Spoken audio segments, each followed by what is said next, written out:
Olmaan kee tulfaatee ka'anaaf feenaa oolte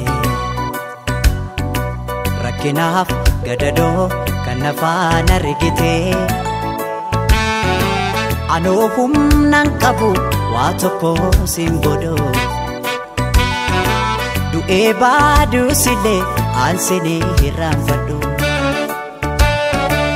anoo humnaan qabu waa tokko siin godhoo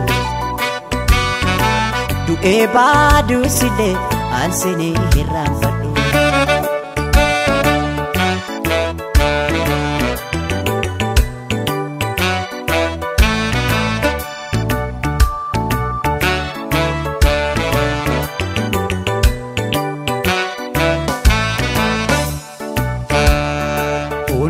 dandeessu koo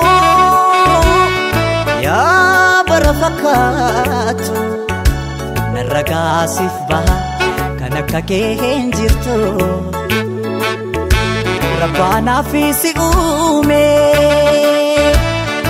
hunda kee tottolchee keessa kee fi bifa kee walqixa bareeche dandeessu koo yaa bara fakkaatu narra gaasiif baha kan akka kee hin jirtu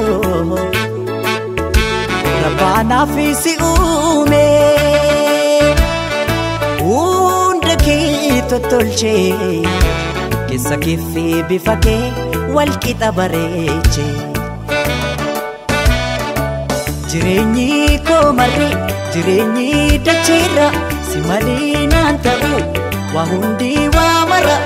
anoo humnaan qabu waa tokko siin godhu du'ee baduu sillee aansinii hirraanfadhu jireenyi koo marri jireenyi dacheera si malee naan ta'u waa hundi waa mara anoo humnaan qabu waa tokko siin godhu du'ee baduu sillee aansinii hirraanfadhu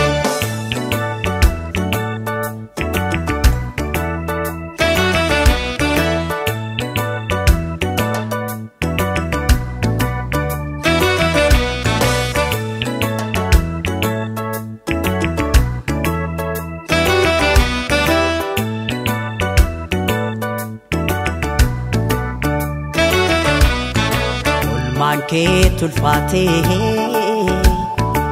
ka'anaaf feenaa oolte rakkinaaf gadadoo kan nafaan argitee anoo humnaan qabu waa tokko siin godhu du'ee baaduu sillee aansinii hirraanfadhu anoo humnaan qabu waa tokko siin godhu du'ee baaduu sillee aansinii hirraanfadhu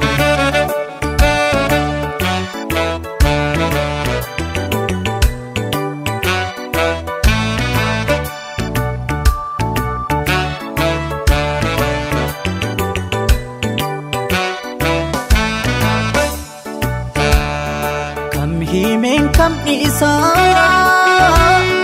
waan ati naaf taate rakkanaan rakkate gaddinaan gaddite obseetoo beektuutu yaa goota jaalala naaf jiraadhu malee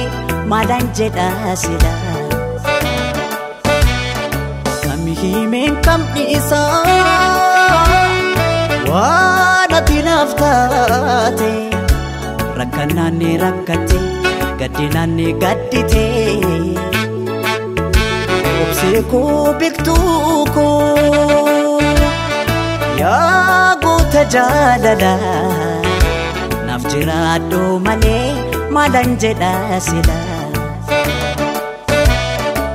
waa'ee kee ibsuudhaaf an jechootan qabu yoo jirtuun an jira kanaan achiin jiru anoo humnaan qabu waa tokko siin godhu du'ee baduu sillee aansinii hirraanfadhu waa'ee kee ibsuudhaaf an jechootan qabu yoo jirtuun keessaan jira kanaan achiin jiru anoo humnaan qabu waa tokko si godhu du'ee baduu silee kan silee irraan fadhu.